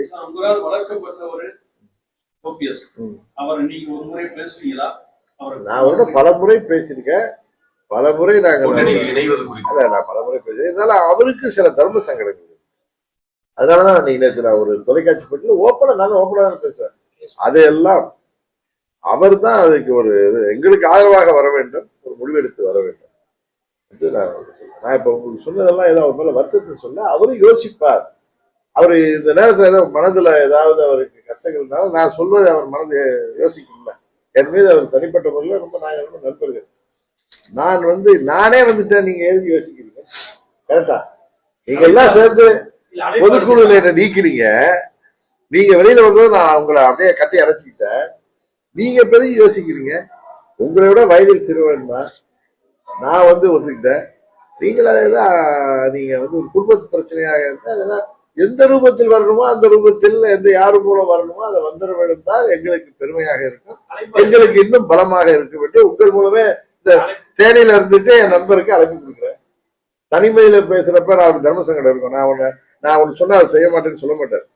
அதனால நான் அவர் அவரா மனது விருப்பப்பட்டு வரணும். இப்ப டேவிட் நான் ஒன்னு அழுத்தம் கொடுக்கறதுக்கும் ரொம்ப முடிவெடுத்துவான்னு சொல்றது வித்தியாசம் இருக்குல்ல. அதனால எங்கள் நண்பர்களாக எங்களோடு பயணித்தவர்கள், அம்மாவின் தொண்டர்கள், அனைத்து இந்திய அண்ணா திராவிட முன்னேற்ற கழகத்தில் அமைச்சர் பதவிகள், சட்டமன்ற உறுப்பினர் பதவியாக இருந்து நாங்கெல்லாம் ஆர்கே நகர்ல வெற்றி பெற்ற பிறகு எனக்கு எவ்வளவு மனவலி இருந்தது எனக்கு தான் தெரியும். ஏன்னா 81 நான் நேற்று கூட சொன்னேன். இன்னொன்றையும் நான் இன்னைக்கு சொல்ல விரும்புறேன், உங்களுக்கு தெரியல. புரட்சி தலைவர் மறைந்த அன்றைக்கு அம்மா அவர்களோடு ராமாபுரம் தோட்டத்திலிருந்து புரட்சி தலைவர் அந்த மெட்டாடர் வேன்ல ஒரு பாடியை வச்சு வரப்ப பின்னாடியே அம்மாவுடைய கண்டாசா கார்ல நாங்க தான் வந்தோம். எங்க டிரைவர் அப்ப சித்தார்த்தன் ஓட்டுறாரு, அம்மா முன்னாடி, நான் முன்னாடி சீட்டு, அம்மாவும் எங்க சித்தி பின்னாடி சீட்டு. அந்த வண்டியை ஃபாலோ பண்ணியே வந்தோம். ராஜாஜி ஹாலில் வந்து நிறுத்திட்டு அந்த ஸ்ட்ரக்சரை மேல தூக்குறப்ப அங்க இருந்த அந்த ஆர்மியில இருந்தவங்க அம்மா வந்து தூக்க சொன்னாங்க. ஒரு பக்கம் அம்மா அந்த பக்கம் போய் தோல் கொடுத்தப்ப ஒரு சத்யா ஸ்டுடியோல பத்மாவன் ஒருத்தர் இருப்பார், அவர் வந்து கோபதாத்தோட வந்து அம்மாவை சத்தம் போட்டதும் அம்மா என்ன சொன்னாங்க, அந்த இடத்துல ஒரு இது வேணான்ட்டு என்ன அப்பா தம்பி நீ பிடிச்சி போகணும். அப்ப அந்த புரட்சி தலைவர் என்கிற பெரிய மாமனிதருக்கு அந்த ஸ்ட்ரெச்சரை நம்ம ஊரை சொல்லுமா பாட தூக்கிறதுக்கு வாய்ப்பு கிடைச்சது, அந்த வாய்ப்பு பெற்றவன் நான் போய் மாற்றி முடிவு எடுக்க முடியுமா சொல்லுங்க? அம்மாவால அரசியலுக்கு வந்தவனா, அம்மா கூடவே பயணித்தவன். 23 வயதுல இருந்து அம்மாவுக்கு பாதுகாப்புக்கு வந்தவர்கள் நாங்க. நீங்க நினைக்கிற மாதிரிலாம் அம்மா ஆட்சிக்கு அம்மா வந்து அப்ப வந்து அம்மா தனிமையில் இருந்தார்கள். அவர்களை தமிழ்நாட்டை விட்டு விரட்டணும்னு நினைச்சாங்க. புரட்சி தலைவர் மறைவுக்கு பிறகு அவர்களுக்கு துணையாக நின்றவங்க, அவர்கள் பக்கபலமாக நின்றவர்கள். நீங்க பார்த்துருப்பீங்க, அப்பெல்லாம் வேலையில் வரப்ப நான் டாப்ல உட்காந்துட்டு வருவோம் பின்னாடி. எதுக்கு இது பெருமை? இதை வந்து நான் உங்கள்கிட்ட இதை வச்சு நான் கிரெடிட்டுக்காக சொல்லல. அப்படி அம்மா கூடவே பயணித்தவர்கள். நைட்டு படுக்கிறப்ப காலம்பரம் எத்தனை மணிக்கு என்ன எழுப்பணும்னு எனக்கு தான் இருக்காங்க. இதெல்லாம் வந்து நான் இன்னைக்கு ஏதோ உங்கள்கிட்ட மைலேஜ் வாங்குறேன். அதே மாதிரி அம்மா கூடவே நாங்க ஒன்றி வாழ்ந்தவர்கள். என்ன வீட்டுக்கு போகணும்னு சொல்லப்போ அமைதியா தான் இருந்தேன். 2007 இருந்து அமைதியா தான் இருந்தேன். இவங்களை கூட என்ன பார்க்க வந்தா கூட பார்க்க மாட்டேன்னா அவங்க தான் நம்மள அரசியல் கொண்டு வேணான்றது ஒதுங்கி இருந்தேன். திரும்பவும் அம்மா அவர்கள் மறைவுக்கு பிறகுதான் நான் வெளியில வந்தேன். அவங்க இறந்தா நீ போகாம இருக்கக்கூடாது, எங்க சித்தி வேணும்னு கூப்பிட்டதுனால வந்தேன். அவர்கள் எல்லாம் சேர்ந்து என்ன துணை பூச்சி ஆக்கினார்கள். அதுக்கப்புறம் நடந்ததெல்லாம் உங்களுக்கு தெரியும். அதான் சொல்றேன், 2017 ஏப்ரலுக்கு முன்பு எந்த மணலில் இருந்தாலும் அந்த மணலுக்கு போயிட்டோம். I have reversed everything. நாங்க அம்மா வந்து மீறி எதுவுமே செய்ய முடியாது. கரெக்டா? அம்மாவுடைய படத்தை கொடியில வச்சுட்டு நாங்க போக முடியுமா? எங்க நினைச்சு பாருங்க. அதே மாதிரி அண்ணன் பன்னீர்செல்வமுக்கும் அந்த அது போன்ற என்ன சொல்றது, அம்மாவுக்கு அவர் அவரது கடமைப்பட்டவர் என்பது உங்களுக்கு தெரியும். 21 அம்மா அவர்கள் ஆட்சி பொறுப்பை செப்டம்பர் 21, 2001 இறங்குறப்ப அவரை அம்மாவுக்கு என்ன 15 மாசம் தான் தெரியும். அவரை அன்றைக்கு எப்படி அவரை தேர்ந்தெடுத்தார். அதோட சீனியர்லாம் இருந்தாங்க. அப்பே ஜெயக்குமார் இருந்தாரு, செங்கோட்டையன் இருந்தாரு, முத்துசாமி இருந்தாரு, பழையவர்கள் இருந்த போது கூட அம்மா அவர்கள் எதற்காக தேர்ந்தெடுத்திருப்பார்கள் என்று உங்களுக்கு தெரியும். இங்க இருந்த இப்ப மறைந்த துரைராஜ் அவர்களும் இவர்களும் இந்த பகுதியை சேர்ந்தவர்களும் நீங்க நினைக்கிற கம்யூனலா இல்ல, எதனால் யாரோடு இருக்கிறார்கள் என்ற காரணத்தினால் அம்மா அவர்கள் கொண்டு வந்திருப்பார்கள் என்பது உங்களுக்கு தெரியும். அதுபோல 2 முறை அம்மா அவர்கள் இருந்த போதும் அம்மா அவர்கள் மறைவுக்கு பிறகும் எங்க சின்னம்மா அந்த ஸ்தானத்தில் இருந்தப்பே வந்தவர் அவர். அதனால அவர் நல்லா யோசித்து முடிவெடுப்பார். யாருடைய உள் அழுத்தத்திற்கும் அவருக்கு புற அழுத்தம்லாம் கிடையாது, உள் அழுத்தத்திற்கும் நான் சொல்றது அண்டர்லைன் பண்ணீங்க. அவர் வந்து செவிசாய்க்காமல் அவரை வாழ வைத்த இயக்கத்திற்கு அவர் நன்றி கடன் செய்ய வேண்டிய நேரம் வந்துவிட்டது. ஏன்னா நம்ம ஆட்சி தமிழ்நாட்டில் வர்றது நமக்காக மாத்திரமல்ல. இன்றைக்கு எங்கு பார்த்தாலும் ஊழல், எதிலும் ஊழல், சட்டம் ஒழுங்கு சந்திச்சிருக்கிறது. கஞ்சா, ஹெராயின் போன்ற போதைப் பொருட்கள் நடமாட்டம் தமிழ்நாடு முழுவதும் மாணவர்கள் முதல் அனைவரையும் பாதிக்குது. கூலிப்படைகள் பெருகிவிட்டது. யாருடைய உயிருக்கும் இன்னைக்கு உத்தரவாதம் இல்லை. கனிம வள கொள்ளை, எந்த ஒரு சமூக விரோத மணல் கொள்ளை, எந்த ஒரு சமூக விரோத செயலிலும் பின்னாடி பார்த்தா அதுல திமுகவுடைய பேட்டர்னேஜ், அதாவது அவர்கள் திமுகவை சேர்ந்தவர்களுடைய பாதுகாப்பு இருக்கு. காவல்துறையின் கைகள் கட்டி போடப்பட்டிருக்கு. காவல்துறைக்கே இன்றைக்கு பாதுகாப்பு கொடுக்க வேண்டிய நிலைமையில தமிழ்நாடு காவல்துறை இருக்கிறது. சட்டம் ஒழுங்கு சந்திச்சிருக்கிறது. இதுதான் உண்மை. இதை அவர்கள் ஏழை எளிய மக்களை ஊழலில் தெளித்த பணத்தை வைத்துக் கொண்டு விலைக்கு வாங்கி விடலாம் என்று கனவு காண்கிறார்கள். அது 24 தேர்தலோடு முடிந்து விட்டது. இந்த 26 தேர்தல் தமிழ்நாட்டுக்கு உண்மையான விடியலை கொண்டு வரும். அது அம்மாவின் ஆட்சியை, தேசிய ஜனநாயக கூட்டணியின் ஆட்சியை, மோடி அவர்கள் தமிழ்நாட்டை தத்தெடுத்துக் கொள்கின்ற அளவிற்கு தமிழ்நாட்டிற்கு எப்படி அம்மா இருந்தப்ப தேனி மாவட்டத்தை ஒரு தத்தெடுத்திருந்தாரோ அது போல இன்றைக்கு அம்மா அவர்கள் இடத்துல மோடி தான் எங்களுக்கு இருக்கிறார். மோடி அவர்கள் தமிழ்நாட்டையே அம்மா அவர்கள் இன்றைக்கு தமிழ்நாடே அவருக்கு வேண்டியிருந்தாலும் நம்ம தேனி மாவட்டம் என்பது அவர்களுக்கு ஒரு சிறப்பான ஈடுபாடோடு அம்மா அவர்கள் இங்க இருந்தது தெரியும். அது போல தமிழ்நாட்டையே மோடி அவர்கள் தத்தெடுத்து தமிழ்நாட்டுக்கு தேவையான அனைத்தையும் பெற்று தந்து மீண்டும் தமிழ்நாடு இந்தியாவிலேயே முதல் மாநிலமாகுவதற்கு நாங்கள் அனைவரும் ஒத்துழைப்போம். அதற்காகத்தான் நாங்கள் தேசிய ஜனநாயக கூட்டணி ஆட்சி வரணும். நான் சொல்லிட்டேன், நான் பதவிக்கு வரணும், நான் தேர்தலே போட்டியிடலன்னு சொல்லிட்டேன். எனக்கு என்னை சேர்ந்தவர்கள், எனக்காக 8 ஆண்டுகள் என்னோடு போராடியவர்கள், பதவியை இருந்தவர்கள், என்னை சேர்ந்தவர்கள் சட்டமன்ற உறுப்பினராக வேண்டும் என்பதுதான் எனது ஆசை. அவர்களுக்கு வாய்ப்பு கிடைத்தால் அவர்களில் யாராவது 2-3 பேரை அமைச்சராக பார்க்க வேண்டும் என்பது ஆசை. ஏன்னா நான் அதிகாரத்தின் பக்கத்திலே ஒரு அம்மா என்கிற பெரிய ஆளுமையின் பக்கத்திலே இருந்தவன். அதனால இதெல்லாம் எனக்கு ஒரு பெரிய விஷயமாக பார்ப்பதில்லை. எங்கள் அம்மா மக்கள் முன்னேற்ற கழகம் தொடர்ந்து அம்மாவின் லட்சியங்களையும் கொள்கைகளையும் அடுத்த நூற்றாண்டுக்கு கொண்டு செல்கின்ற பணியை செய்வதில் தான் நான் இருக்கேன். அதிமுக ஆட்சியில ஆட்சி வெற்றி பெற்றப்ப பாத்தீங்கன்னா மக்கள் முன்னேற்ற, அதாவது அம்மா மக்கள் முன்னேற்ற கட்சியில இருக்க ஜெயிக்கிறவங்களும் ஆட்சியில பங்கு விடுவாங்க. விருப்பம். அப்ப அவரு தனிப்பெரும்பான்மையோட ஏற்பட்டு நாங்களே இருக்கோம்னு சொன்னா அதை போய் சண்டை போட முடியாது, கூடாது இல்ல. நம்மளுடைய நோக்கம் அது இல்ல.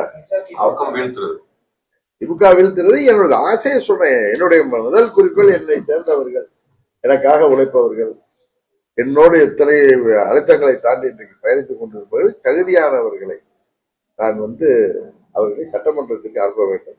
வாய்ப்பு இருந்தால் அவர்களை அமைச்சராக்க வேண்டும் என்பதுதான் எனது ஆசை. அது கூட்டணி ஆட்சி அமைகின்ற தனிப்பெருமை அமைந்தோம் அண்ணன் எடப்பாடி அவர்கள் எல்லாம் நம்ம எல்லாம் கூட்டணி ஆட்சி அமைப்போம் என்று விரும்பினால் அதுக்காக சண்டை போட்டு பெறுவதில்லை. எனது ஆசை சொல்றேன். மெஜாரிட்டி கிடைக்காட்டி கூட்டணி கட்சிகளுக்கு இல்லைங்க, ஒரு ஆட்சி ஒரு கட்சி மெஜாரிட்டி கிடைக்கும் பேசுவோம். ஏன் நம்ம மெஜாரிட்டி இருந்தாலும் கூட்டணி ஆட்சி அமைப்பதற்கு அவர் தேசிய ஜனநாயக கூட்டணிக்கு அவர் அதை ஒத்துக்கொள்ளலாம். ஒன்றும் இது அழுத்தமோ இல்லை, அன்பாலே செய்யலாமே. அம்மாவுடைய ஆட்சிக்கு எல்லாரும் நினைக்கலாம். இதெல்லாம் ஒரு அழுத்தம் கொடுத்தோ பார்கெயின் பண்ணி பண்ற விஷயம் இல்லை. இதெல்லாம் யதார்த்தமாக நடக்கும். ஆட்சி அப்படின்ற வார்த்தை அவங்க தேசிய ஜனநாயக கூட்டணி ஆட்சிங்க. அது கூட்டணி ஆட்சி சார். என்ன பெருசா உள்ளார கேக்குறீங்க? இல்ல, அதிமுக தலைமையில ஒரு கூட்டம் எடப்பாடி சொல்றாரு அதிமுக ஆட்சியில அமைப்போம் அப்படின்னு.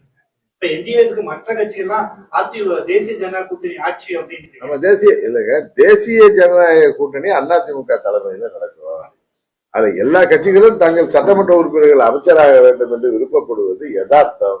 இதுல போய் நீங்க இப்படி உள்ளுக்குள்ள கேட்காதீங்க. இந்த ஆட்சியில நடக்கிற அவலங்களை நாங்க வெளிப்படுத்துறதுக்கு எங்களுக்கு உதவி செய்யுங்கள், எங்களை திசை திருப்பாதீர்கள் என்றுதான் கேட்கிறேன். அது முடிஞ்சு போச்சு எல்லாம். ஏன் அன்றைக்கு மோடி அவர்கள் மதுராந்தகத்துக்கு வந்தது அந்த கூட்டத்துல எல்லாமே வெளிப்படையா தெரிஞ்சுச்சு. அன்றைக்கு நானும் அதிமுக பொதுச்செயலாளர் இபிஎஸ் அவர்களும் ஒன்றாக நாங்கள் எல்லாவற்றுக்கும் உங்களுக்கு விளக்கம் கொடுத்தோம். நாங்கள் 2 பேரும் அண்ணன் தம்பியாக செயல்பட போகிறோம். அம்மாவின் லட்சியங்களை தொடர்ந்து சொல்ல சொன்னதுதான் எங்களுடைய பணின்னு அவரும் சொல்லிட்டாரு, நானும் சொல்லிட்டேன். திரும்ப அதுல உள்ளார நீங்க பிரச்சாரத்துக்கு போக மாட்டேன். எடப்பாடியே நான் போவேன் பிரச்சாரத்துக்கு. அமமுக அடிக்கிற தொகுதிக்கெல்லாம் அவருக்கு ஸ்பெஷல் கவனம் எடுத்து வருவாரு. இதெல்லாம் ஏற்கனவே ஏன்னா இவர் இருந்தா வேண்டாதவரா அவருக்கு, இல்ல இவரு வேண்டாதவரா, இல்ல அவர் வேண்டாதவரா, இல்ல டாக்டர் வேண்டாதவரா, ஏதோ ஒரு சண்டை சச்சரவுகளும் உள்ள வந்துச்சு. அதை இன்னும் சொல்றேன், நான் அவர்கள் இருக்கிற தொகுதியில் அதீத கவனம் செலுத்துவேன், எங்க தொகுதியில அவர் அதீத கவனம் செலுத்துவார். நீங்க பார்க்க போறீங்க.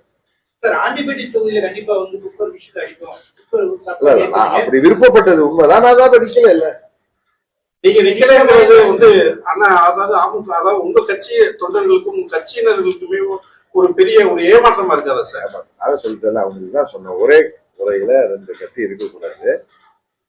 அரசியல் என்பது ஒரு சதி நிறைந்த ஒரு துறை. இங்க ஆட்சி அதிகாரம் எல்லாம் வர்றப்ப யாரோ நமக்கு இல்ல இடையில பிரச்சனைகளை உருவாக்குவாங்க. அந்த பிரச்சனை நமக்கு நமது அதிமுகவுக்கும் வரவிடுவதை முளையிலேயே கிள்ள வேண்டும் என்பதற்காக தான் நாங்கள் எங்க தொண்டர்களுக்கு தெரியும். இது பதவியெல்லாம் தாண்டி நாம இருக்கக்கூடியவன், அவர்களுக்காக இருக்கக்கூடிய நான் எம்எல்ஏ ஆகி மந்திரி ஆகணும்னு தான் அவசியம் இல்லை. என்னை சேர்ந்தவர்கள் மந்திரி ஆனாங்களோ அவங்கள பெருமைப்படுவாங்க. பதவி இருந்தாங்க. ஆமா சார். அவங்கள ஒருவர் வந்து இங்க இருக்கக்கூடிய டாக்டர் ஆமா சார். அவருக்காக இந்த தொகுதியை வந்து உறுதியாக நாங்க கேட்போம் சார். அவங்களுக்கு தெரியுமில்ல, இதுதான் வந்து ஒருவேளை ஒண்ணு அதிமுக தொகுதியா இருந்தா அவங்களுக்கு கஷ்டம் இருக்கும். அது மாதிரி சொல்றேன், ஒரு யதார்த்தத்தை சொல்றேன். அது மாதிரி நிச்சயம் வந்து இப்ப எங்க கூட 7 பேர் இருக்காங்க. பல 18 பேர்ல என் நண்பன் வெற்றி மறைந்து விட்டார். அவரு சாத்தூர் சுப்பிரமணியன் இன்னைக்கு அரசியல் விட்டு போயிட்டாரு, புரிஞ்சுட்டாரு.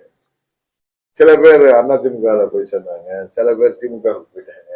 என் கூட இப்ப 7 பேர் இருக்காங்க. அதுல வந்து நான் முடிந்தவரை அவர்களுக்கு இன்னும் போட்டியிடுவதற்கு உறுதியாக நாங்கள் வாய்ப்பை பெற்று தர வேண்டிய கடமை எனக்கு இருக்கு. இல்ல அவருக்கு வாய்ப்பு இருக்கு, அவர் தொகுதியை நல்லா பார்க்க சொல்லுங்க டாக்டர்.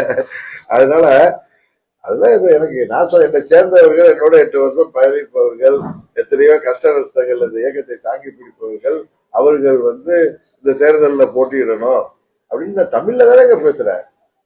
திரும்ப திரும்ப இதை நோண்டி நீங்க ஆட்சியில இது நடந்துச்சு அது நடந்துச்சு எதுவும் கேட்கவே மாட்டீங்களா? ஏன் ஆட்சியை பத்தி பேச பயப்படும் ஆயிடும்? ஏதாவது அச்சுறுத்தல் இருக்கா? உங்களுக்கு ஏதாவது அழுத்தம் இருக்கா? யாரும் மிரட்டுறாங்களா? என்ன கேட்கிறாங்கல்ல எல்லாரும்? அதெல்லாம் சார், இந்த ஆட்சி உறுதியாக இன்னைக்கு மோடி அவர்கள் 16 வந்து இன்னைக்கு அதற்கான தொடக்கம் ஆரம்பிச்சிருக்கு. நான் சொன்னேன், இன்னைக்கு வசந்த பஞ்சமி, இது வந்து சக்தி வந்து எழுச்சி அடைகின்ற நாள். இன்னைக்கு இந்த மாவீரர் சுபாஷ் சந்திர போஸ் அவர்கள், ஆன்மீகம் தெரிந்தவர்களுக்கு வசந்த பஞ்சமியின் அந்த அர்த்தம் புரியும். கரெக்டா? எல்லாருக்கும் புரியாது. அது வந்து ஆன்மீகத்துல ரொம்ப திளைத்தவர்களுக்கு, ரிலிஜியஸா சொல்லல, ஸ்பிரிச்சுவலா. ஆன்மீகம் வேற, மத சார்ந்து இருக்கிறது வேற. ஆன்மீகத்துல ஸ்பிரிச்சுவலா உள்ளவங்களுக்கு வசந்த பஞ்சமியோடைய உள்ளர்த்தம் தெரியும். அந்த நாள்ல மாண்புமிகு பிரதமர் அவர்கள் இங்க வந்து எங்களை எல்லாம் ஒரு அணியில் இணைத்து அந்த மாபெரும் ஒரு பொதுக்கூட்டமா 4-5 மாவட்டங்களுக்கான ஆர்கனைஸ் செய்யப்பட்ட பொதுக்கூட்டம் பெரிய மாநாடாக அமைந்தது. கிட்டத்தட்ட 5 லட்சம் பேருக்கு மேல் வந்திருந்தாங்க. உள்ளாரே 2 லட்சத்துக்கு மேல 3 லட்சம் பேர்ல இருந்தாங்க. வர முடியாதவர்கள் மேலே சுற்றி வெளியில ஒரு கிட்டத்தட்ட 3 லட்சம் பேர் வெளியிலே இருந்தாங்க. அதான் சொல்றாங்க, ஒரு மாநாடு போல் உருவெடுத்து எல்லாம் தொண்டர்கள். எங்க கடவுளக்குட்டில இருந்து எங்க ஒன்றிய செயலாளர் வைரா பாட்டி கூட வந்திருந்தாரு. இங்க உள்காட்டுல இருந்து கூட அங்க கிளம்பி வந்துட்டாங்க. அந்த 2 நாள் நான் சேர்ந்த அடுத்த நாள் தானே நான் எல்லாரும் வந்திருந்தாங்க. உள்காட்டுல இருந்து கூட எங்க ஒன்றிய செயலாளர் பார்த்து எனக்கு மகிழ்ச்சியா இருந்துச்சு. எங்க கன்னியாகுமரியில இருந்து எங்க தொண்டர் வந்திருந்தாரு, ஊட்டில இருந்து எங்க நிர்வாகி வந்திருந்தாரு. எதுக்கு சொல்றேன்னா, அவ்வளவு எட்டில இருந்து கூட அங்க மதுரை எங்க இருக்கு அங்க வந்திருந்தாங்க. இதே போல வந்து எங்க அம்மா மக்கள் முன்னேற்ற கழகம் ஒரு மனதாக இதுல வந்து எந்த யாரோ ஒரு சிலருக்கு வருத்தம் இருக்கு, நம்ம தலைவருக்கு அவர் விட்டு கொடுத்துட்டாருன்னு. அது நானே விட்டு கொடுத்த பிறகு பங்காளி சண்டையெல்லாம் விட்டு தருகிறதா அவர்களும் விட்டு விடுவார். கொஞ்சம் கொஞ்சமா சரியாயிடுவாங்க. எனக்கு தெரிஞ்சு 99% ஒன்றிணைந்து விட்டார். சரிதானே? என்னப்பா, தேனி மாவட்டத்திலே ஒன்றிணைஞ்சிட்டாங்க. என்னுடைய அதிக பக்க ஆதரவாளர்கள் உள்ள மாவட்டம் இவங்க எல்லாம் அண்ணன் தம்பியா உள்ளவங்க. பல வருஷமா சொல்ற ஸ்லீப்பர்ஸ் இன்னும் வெளியே வரமாட்டாங்க.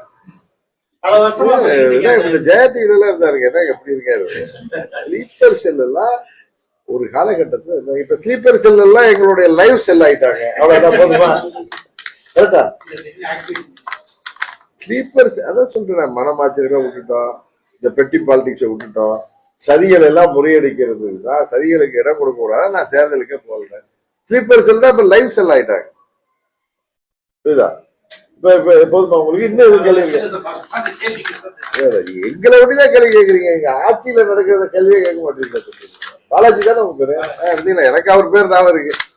அவரு தான் சும்மா என்ன ஏதோ மடக்கிறதா நினைச்சுட்டு அவரு ஒரு சார்பா கேள்வி கேட்கிறாரு. அதுதான் எனக்கு கொஞ்சம், அதுதான் எனக்கு புரியல. அதுல இவருக்கு என்ன அழுத்தம் இருக்கு, இல்ல இவருக்கு எதுவும் மிரட்டல் இருக்கான்னு தெரியல. வேற சொல்லுங்க, வேற எதாவது கேக்குறீங்களா? வேற ஏதாவது சங்கடம் இருக்கா? வேற ஏதாவது தீர்க்க வேண்டியது இருக்கா? சும்மா விளையாட்டு சொன்ன மாதிரி நீங்க டைவர்ட் பண்ணாதீங்க. தேர்தல் போர்க்களத்துல நிக்க போறோம். நீங்க இது நாங்க தான் எல்லாத்தையும் விட்டுட்டோம்ப்பா. எங்களுக்குள்ளார நான் தானே விடணும், நானே விட்டுட்டேன். நீங்க தொண்டர்கள் அதே மாதிரி என் மேல அன்பு உள்ளவங்க இருப்பாங்க, அவர்களும் விட்டு விடுவார்கள். விஜய் வந்து ஊழல் அப்படிங்கறத வந்து அடையாளப்படுத்திட்டு அதிமுக சக்தி திமுக ஊழல் சக்தி அதிமுக. நீங்க இன்னைக்கு ஊழல் சக்தி எங்க புரட்சி தலைவர் படத்தை போட்டுட்டு அவர் ஓட்டு கேட்கிறாரு. எங்க கட்சி ஆட்சியை வந்து அவர் ஊழல் ஆட்சிக்கிறாரு. என்னங்க புரட்சி தலைவர் படத்தை போட்டுட்டு இருக்காரு. புரட்சி தலைவருடைய கட்சியின் ஆட்சி ஊழல் ஆட்சிங்கிறது என்ன? சினிமால டபுள் ரோல் பண்ற மாதிரி டைலாக் என்ன பேசுறாரு அவரு? அண்ணாவை மறந்து விட்டார்கள் அண்ணா திமுக. ஏங்க, அண்ணா புரட்சி தலைவருடைய அண்ணாவுடைய இதயக்கடி புரட்சி தலைவர் ஆரம்பிச்ச இயக்கங்க. இன்னைக்கு இந்த ஆண்டிப்பட்டி பக்கம் போக இன்னும் அந்த புரட்சி தலைவருடைய நினைவு எல்லா இடத்துலயும் இருக்கும். அவருடைய தொண்டர்கள் நாங்க. இன்னும் சொல்ல போனா நாங்கெல்லாம் பெருங்க அண்ணாவை பார்த்ததில்லை. அண்ணா மரணத்தப்ப எனக்கு என்ன 2 வயசா இருந்திருக்கும், 65ல. புரட்சி தலைவரை வந்து பார்த்தவர்கள், அம்மாவால் ஆளாக்கப்பட்டவர்கள். எப்படி அண்ணாவை மறப்போம்? எங்கள் வழிகாட்டிகளை யாரும் மறப்பாங்களா? சும்மா அவர் டயலாக் எல்லாம் பேசிட்டு இருக்காரு. அவர் கட்சி ஆட்சிக்கு கூட்டு வரணும்னு ஆசைப்பட்டா அதை செய்ய சொல்லுங்க. தேவையில்லாம எங்கள்கிட்ட இருந்து வர சொல்லுறீங்க. அப்புறம் நாங்கெல்லாம் வெளியிட்டு இருந்தோம்னா தப்பா போயிடும். இதுவரை அதாவது ஊழல் அவரை கேள்வி கேட்கிறாங்க. சோசியல் மீடியால பார்த்தேன், எனக்கு கரெக்டான கேள்வியா தான் தெரிஞ்சு. ஊழலை ஒழிப்போங்கிறீங்களே, நீங்க உங்க படத்தை பிளாக் டிக்கெட் வித்துதானே உங்க அந்த ஊழலே உங்களால ஒழிக்க முடியல. 100 ரூபாய் 150 ரூபாய் டிக்கெட் 1000 2000 ரூபாய்க்கு விற்கிறாங்க, அதை கூட உங்களால ஒழிக்க முடியல. நீங்க என்ன நாட்டு ஊழல் வச்சு முதல்ல வெளியில வாங்க சார். வீட்டுக்குள்ளார உட்காந்துட்டு ஊழலை ஒழிப்போம், எங்க கொள்கை எதிரி உடலங்காதிரின்னு பேசிட்டு இருக்காரு அண்ணா. அவருக்கு பிடிக்கலன்னா திமுக பேசுறோம். தேவையில்லாம வந்து அண்ணாவெல்லாம் எங்க மறந்துட்டோங்கிறாங்க. நாங்க எப்படி மறப்பாங்க அண்ணா? அண்ணாவை தமிழ்நாடு மறக்குமா? புதுசா வந்துட்டு அண்ணாவை பத்தி பேசிட்டு இருக்கு. சிரிப்பா இருக்கீங்க. ஏதோ நடிகர், அவருக்கு பாப்புலாரிட்டி இருக்கிறதா எதை வேணாலும் செய்வாங்க.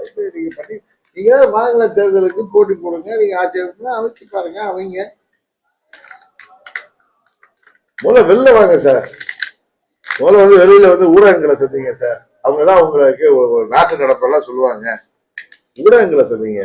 நீங்க உள்ள ஒரு இண்டோர்ல உட்காந்துட்டு இல்ல மாநாடுங்கிற பேர்ல எங்கேயும் ஆளுகளை கூட்டி வச்சுட்டு ரசிகர் கூட்டம் நடத்துறீங்க. புரட்சி தலைவர் நான் வந்து முன்ன கேட்டப்ப நீங்க எல்லாம் புத்திசாலிகள் நினைப்பேன். ஊடகத்தில் உள்ளவங்க நான் தஞ்சாவூர்ல பேசுறப்ப எனக்கு அன்னைக்கு டேட்டட் அவருக்கு ஆகஸ்ட் 27 எங்க கட்சி நிர்வாகி வீட்டு கல்யாணத்தப்ப அப்ப விஜய் மாநாடு நடத்தி முடிச்சாரு. இப்ப சொல்ற பதில் உங்களுக்கு நீங்க எல்லாம் புரியாம இருந்தீங்க நான் சொன்னதோட அர்த்தம். மதுரை மாநாடு எம்ஜிஆர் படத்தெல்லாம் வச்சுக்கிட்டு எம்ஜிஆர் மாதிரி 67 திரும்பும் 77 திரும்பும் அண்ணாவும் கிடையாது. அவரு அண்ணா மாதிரிலாம் யாரும் 100 அண்ணா பிறக்க முடியுமாங்க? பாருங்க, 100 புரட்சி தலைவர் பிறக்க முடியுமாங்க? சினிமாவில் நடித்து வரவங்களாம் எம்ஜிஆர் ஆயிட முடியுமா? 77 திரும்பும். நான் சொல்றேன் 2011 திரும்பும், 2001 திரும்பும், 99 திரும்பும், 77 திரும்பும் சொல்றக்கூடிய அந்த என்ன சொல்றது, அது தகுதி உள்ளவர்களே நாங்க தான். புரட்சி தலைவரின் தொண்டர்கள் தான். நீங்க எங்க பேரை இரவலுக்கு யூஸ் பண்றீங்க. ஏன்னா அமைதியா போனா நீங்க எதை வேணாலும் பேசுவீங்களா? அன்றைக்கு நான் பார்த்தேன். இந்த மாதிரி சரி ஏதோ பேசுறாரு வரட்டும்.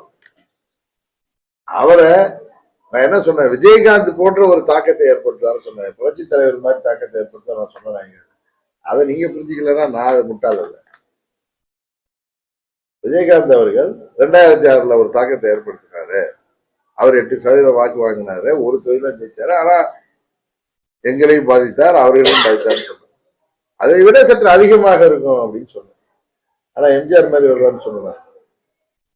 கேட்கல சார், நீங்க தானே அவர் அப்படி சொன்னீங்க இப்படி அப்படி சொன்ன. நான் என்ன சொன்னேங்கிற தாண்டி நீங்க அர்த்தம் பண்ணீங்கன்னா நான் புரிஞ்சுக்கிறேன். 2026 அவர் தாக்கம் இருக்கும் அப்படிங்கிறது தாக்கம் இருக்கு சார். ஆனா புரட்சி தலைவர் மாதிரிலாம் இன்னொரு புரட்சி தலைவர் முடியாது. புரட்சி தலைவரோட வாரிசுகள் நாங்க எல்லாம் இருக்கோம் சார். நாங்க ரெட்டையில இருக்கிற வரைக்கும் என்ன பண்ண முடியும் சார்? இப்ப நீங்க ரெட்டையிலை பலவீனப்பட்டு விட்டதுன்னாங்க, ஒரே நாள்ல பலமாகி விட்டது. நாங்கள் எல்லாம் மனவாச்சரிகளை விட்டுட்டு ஒன்று இணைந்தோம். இன்னைக்கு ஒரு நாம் விரோதம் மதிக்கிற ஒரு பத்திரிகை, எங்களுக்கு எதிரான பத்திரிகை, அதை வந்து ரியாலிட்டி எழுதுறாங்க. உண்மைதானே? நான் கேட்கறது நீங்க மற்றவங்க மாதிரி நான் கேட்கலாம், யதார்த்தத்தை கேட்கலாம். எங்க எதனால ஆட்சி அமையலையோ அந்த காரணம் இன்னைக்கு சரி செய்யப்பட்டு விட்டது. அன்றைக்கு நாங்க ஒன்னா இருந்திருந்தோம்னா நேரடியா 21 தொகுதியில அதிமுக தோற்றுச்சு. அதோடைய பாதிப்பு 50-60 தொகுதியில. செங்கோட்டையில் வந்து இங்க இருப்பவர் மட்டும் தலைவர், மற்றவர் அதிமுக கூட்டணியிலயோ அது திமுக கூட்டணியில இருக்கும் தலைவர்களே இல்லை அப்படிங்கிறாரு. வந்து ரொம்ப பெரிய மதிக்கக்கூடிய மூத்த நிர்வாகி. சரி, அவரே பேசிட்டு போறாரு, அதெல்லாம் பேசுவார். அவர் நாங்க அண்ணாவை மறந்து விட்டேன்னு அவர் பேசுவாரா? அவரை பேச சொல்லுங்க. எம்ஜிஆரை மறந்து விட்டோன்னு பேசுவாரா? அவர் பேசிட்டுங்க, நான் பேச சொல்றேன்.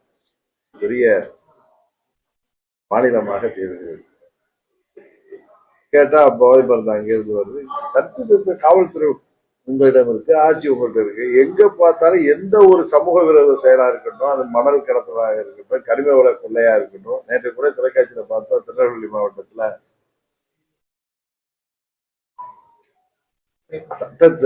சட்டத்துக்கு புறம்பான 10 குவாரைகளை செய்யறதா ராதாபுரம் பட்டத்துல தொலைக்காட்சிகள்ல பாக்குறோம், ஊடகங்களை பாக்குறோம். எதிர்கட்சிகள்லாம் நாங்கெல்லாம் அது குரல் கொடுக்கிறோம். இன்னைக்கு போராடாத மக்களே இல்லை என்கிற அளவுக்கு வாக்குறுதிகளை சொல்லி ஏமாற்றி ஆட்சிக்கு வந்தவர்கள் எங்களை பார்த்து படிக்கிறார்கள். இந்த ஊழல் ஆட்சி இன்னைக்கு பாத்தீங்கன்னா அமைச்சர்கள் மேல அன்னைக்கு பாக்குறோம், டிரான்ஸ்பருக்கு 356 கோடி ஊழல் நடந்திருப்பதாக இடியே புகார் சொல்லுது. அது போல வேலை வாய்ப்புக்கு பல 100 கோடிகள். இன்னைக்கு நெடுஞ்சாலைத்துறையில என்ன சொல்லப்படுது, 30-35% வரை கமிஷன் பெறப்படுவதாக எல்லாம் புகார்கள், குற்றச்சாட்டுகள் இன்னைக்கு தமிழ்நாட்டில் இருக்கு. இதுக்கு மேல ஒவ்வொரு துறையிலும் ஊழல். மின்சாரத்துறையாக இருக்கட்டும், எந்த துறையாக இருந்தாலும் ஊழல் மலிந்து கிடக்கிறது.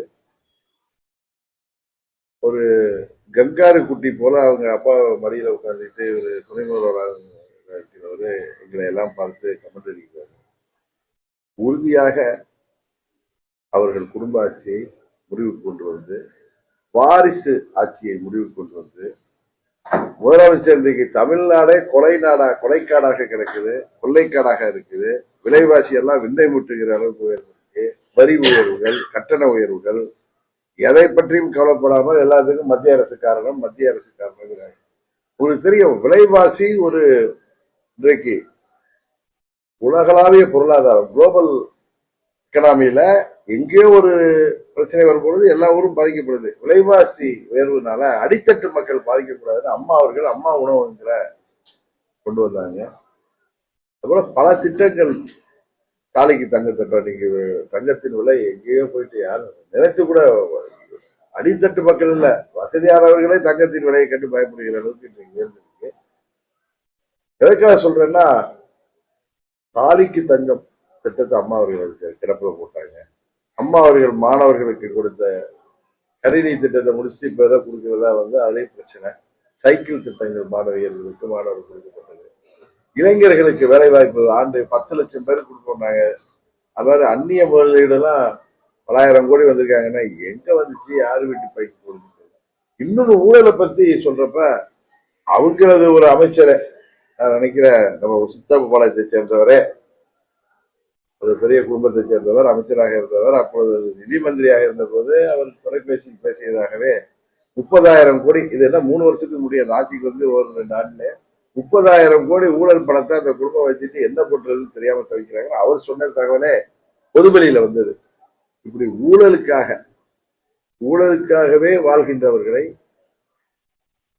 இந்த ஆட்சி பொறுப்பிலிருந்து அகற்ற வேண்டும் என்கிற ஒரே நோக்கத்தோடு தான் நாங்கள் தேசிய ஜனநாயக கூட்டணி அமைக்கப்பட்டோம்.